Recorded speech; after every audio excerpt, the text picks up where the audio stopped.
여러분 안녕하세요. 독서지도 강의를 하게 될 독서지도 전문 강사 한복희입니다. 여러분 만나 뵙게 돼서 많이 반갑고요. 오늘 여러분에게 독서지도에 대해 도움을 드리도록 하겠습니다. 엄마가 이제 구체적으로 아이들에게 어떻게 독서지도를 할 수 있을까? 많은 어머니들이 고민하시는 문제 중에 하나일 텐데, 이제 제가 자주 강조하지만 거창하고 어렵고 뭐 남들이 하는 거 말고요. 엄마가 내 아이에게 맞는 독서지도 방법을 찾는 것, 그것이 저는 가장 좋다고 생각합니다. 그래서 이제 엄마가 어떻게 도와줄까에 대한 방법으로요. 오늘은 그림책 읽기를 좀 하도록 권하고요. 그림책으로 아이의 두뇌를 자극하라 라는 이야기로 여러분과 함께 해보려고 합니다. 여러분 그림책 많이 읽히시죠? 그리고 그림책은 언제까지 읽혀야 될까요? 이런 거에 대해서 이제 질문하실 수 있는데, 그림책이 무엇인지, 그리고 그림책을 언제까지 어떻게 읽혀야 되는지, 그리고 그림책이 왜 좋은지, 이런 것들을 한번 얘기해 보도록 하겠습니다. 여러분 그림책하고요 또 좀 구분해 봐야 될 것이 그림이 있는 책, 그리고 동화에 보면 어떤 그림이 이게 들어가 있잖아요. 이렇게 삽입되어 있는 이런 그림, 이런 것과 어떻게 다를까 조금 구분해 볼 필요가 있는데, 그림책은요 말 그대로 그림이 있는 책인데 그림이 곧 글과 똑같은 역할을 한다, 이렇게 보시면 되죠.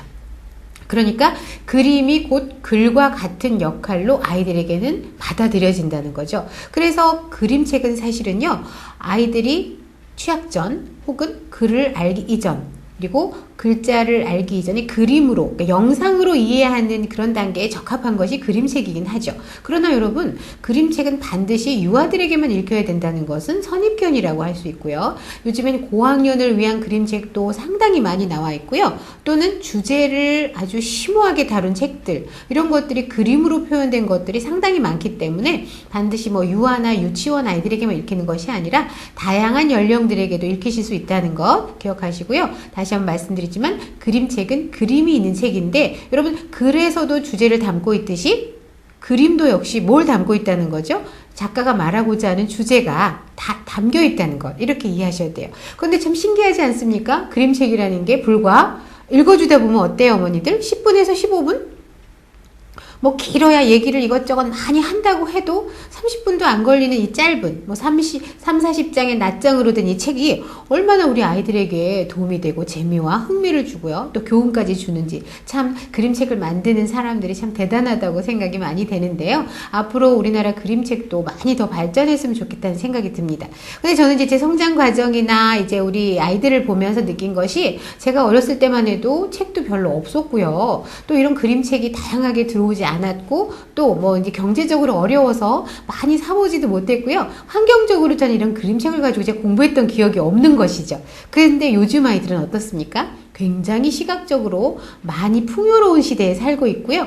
그래서 저는 오히려 이 영상 시대 아이들에게 그림책을 잘 활용하면 정말 좋은 학습 도구가 되지 않을까, 저는 이런 생각이 듭니다. 그렇다고 해서 저는 영상을 무조건 아이들에게 많이 보여주거나 아이들에게 먼저 접하게 하는 것에는 조금 반대하는 입장이지만, 이 그림책으로 아이들에게 교육을 하는 이 영상 자료라고 저는 볼 수 있는데, 이런 그림책 매체를 통해서 아이들에게 교육하는 것은 굉장히 도움이 되고요. 특히나 글을 읽히기 전에, 아주 많은 글이나 긴 글을 읽히기 전에 이 아이들에게 그림으로 읽게 하는 것은 상당히 도움이 된다고 이제 생각할 수가 있겠죠. 그래서 저는 이 그림책이 아이들에게 왜 좋은가, 물론 뭐 다양한 뭐 요인들이 있겠죠. 그림책의 효과라는 것이 뭐 한두 가지가 아니겠습니다만, 저는 아이들의 일단 그 성장 과정에 있어서, 여러분 0세에서 6세, 우리가 흔히 말하는 취학 전까지 사실 아이들의 두뇌의 80%가 다 성장된다는 거 아시죠? 그리고 그때 정말 어떻게 우리가 아이들의 두뇌를 자극해 주느냐에 따라서 아이들의 두뇌 발달이 상당히 이루어진다고 보실 수 있는데,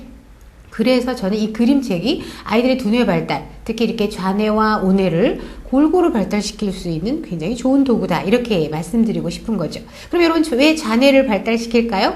좌뇌에서 하는 일이 뭘까요, 여러분? 좌뇌는 주로 인지적이고 논리적이고 수학적이고 과학적이고 체계적이고 합리적이고요.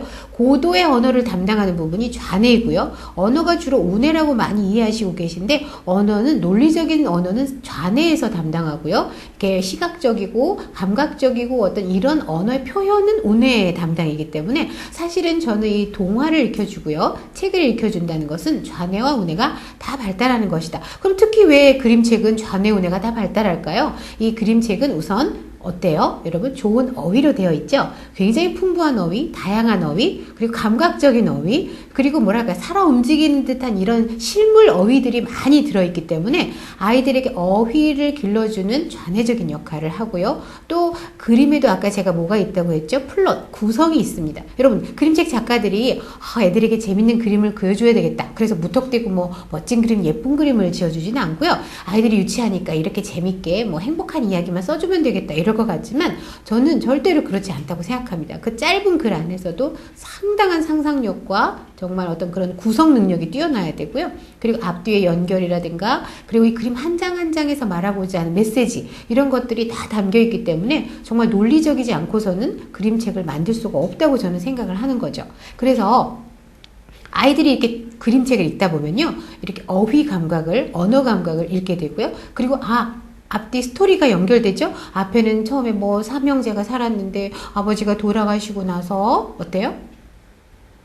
왼쪽 길, 뭐 오른쪽 길, 가운데 길, 그리고 나서 도중에 뭐 호랑이를 만났다가 나중에 어때요? 막 그걸 다 어려움을 물리치고 마지막에 다시 합쳐서 행복하게 잘 살고 여러분 이런 것들이 그냥 단순한 스토리 같지만 그 안에는 반드시 구성이 있고요. 논리적인 전개가 있다는 것이죠. 그래서 아이들이 단순한 그림책이고 짧은 글 아니지만 그 안에 논리성과 합리성 이런 기승전결의 연결이 다 되어 있기 때문에 그림책 안에서도 아이들의 좌뇌 발달 이런 것들이 원활하게 이어진다고 봅니다. 저는 이제 그림책 중에서요. 그림책이 뭐 창작도 있고 전래도 있지만 특히 전래동화 그림책을 보면요. 저는 그 묘미를 정말 너무너무 많이 실감하거든요.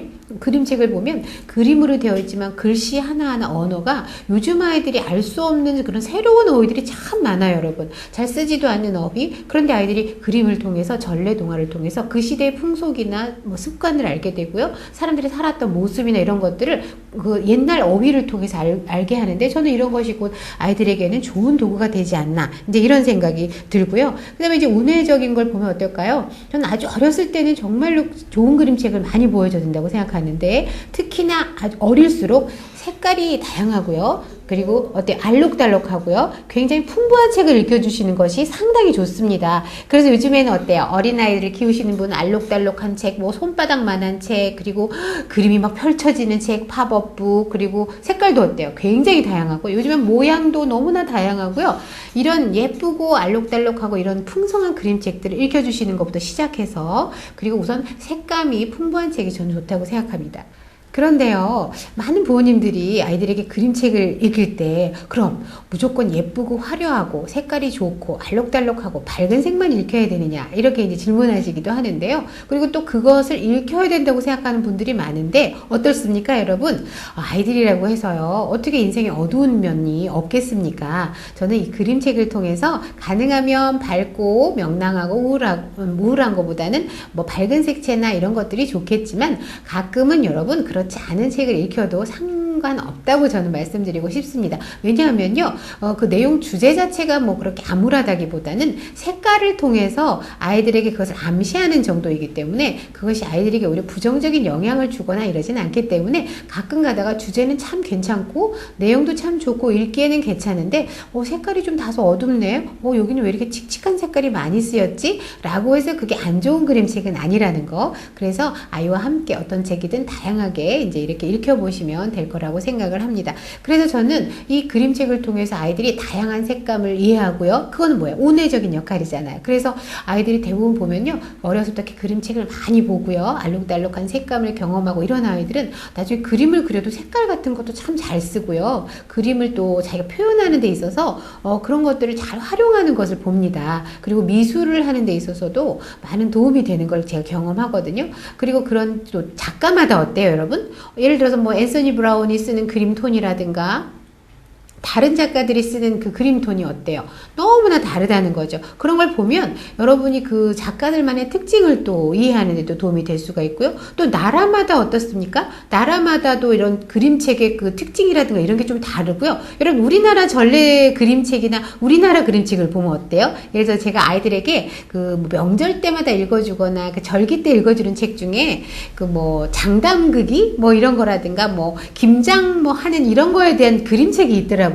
그런 걸 보면 어떻습니까? 굉장히 전통적이고 우리나라만이 갖는 어떤 특색 이런 것들을 보여주는 그림책이 상당히 많거든요. 그래서 저는 그림책마다 가지고 있는 특성이라든가 또 작가마다 가지고 있는 것, 나라마다 가지고 있는 것, 또 시대마다 가지고 있는 그림의 특성이 많기 때문에 그런 그림을 읽는 것, 보는 것만으로도 아이들의 감각을 익히고 색채 감각 그리고 어떤 이런 공간 감각을 또 익히는데도 어떻습니까? 어떤 그림책은요 빼곡하게 어떤 그림을 채워놓는 그림이 있는가 하면 어떤 그림책은 여백을 많이 활용하는 그림책이 있고요. 어떤 그림책은 또 수채 기법, 그러니까 그림의 기법에 따라서 어떻습니까?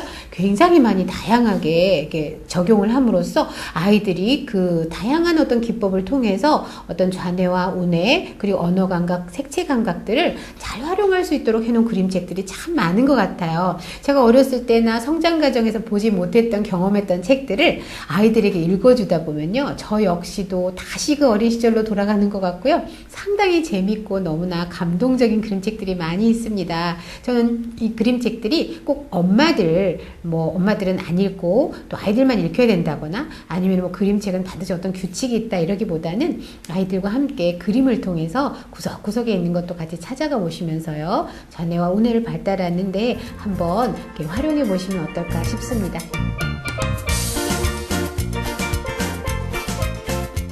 여러분 엄마가 아이들에게 독서 지도를 잘 해주고 싶으실 텐데요. 엄마가 그러면 우리 독서 지도를 어떻게 도와줄까? 이런 방법을 한번 생각해 보도록 하겠는데 그 중에 하나가 저는 그림책으로 아이의 두뇌를 자극하라 이렇게 이제 말씀드리고 싶습니다. 여러분 그림책이 좋다는 건 아시고요. 또한 엄마들이 아이들이 그림책을 많이 사주시기도 하고 요즘에는 뭐 전시회도 많이 하고요. 이런 경우가 많이 있지만 그림책이 실제로도 정말로 아이들에게 좋은 독서 지도의 도구가 된다는 것 이제 아셨으면 좋겠습니다.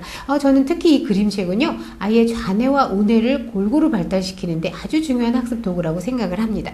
근데 이해하셔야 될 것은 이 그림책은 꼭 어떤 특정 대상에게만 제한되거나 뭐 저학년에게만 읽혀야 된다 이런 거는 이제 편견이고요. 오히려 많은 아이들에게 그림책을 읽히는 것, 특히 저는 이 책을 잘 못 읽는 아이들에게도 이 그림책을 많이 활용하는데 왜 그럴까요? 제가 생각하기로는 대부분 아이들이 그 독서 발달 단계에 있어서 보면요 글을 넘어가기 이전에 그림으로 세상을 먼저 이해하고요 그림을 통해서 내용을 이해하고 그 이후에 글을 읽게 된다는 거죠. 그래서 저는 오히려 아이들에게 좌뇌 발달을 도와주면서 글을 잘 읽도록 도와주는 어떤 그 선점하는 도구로서 이 그림책을 읽어주신 것도 참 좋고요. 그리고 일단 좌뇌적인 도움이 되는 것은 뭘까요? 거기에 풍부한 어휘와 다양한 어휘 그리고 어떤 그 어려운 어휘부터 생활 어휘, 일상 어휘부터 그런 다양한 어휘를 통해서 좌뇌를 발달시킬 수가 있고요. 그리고 또 거기에 보면 많은 배경 지식과 어떤 다양한 지식들이 들어있고요. 또 기승전결에 대한 스토리와 플롯이 있어서 오히려 아이들로 하여금 논리적인 사고를 갖게 하는데 좌뇌 발달을 돕고요. 그리고 이제 그림책의 색깔이라든가 어떤 그런 다양한 표현,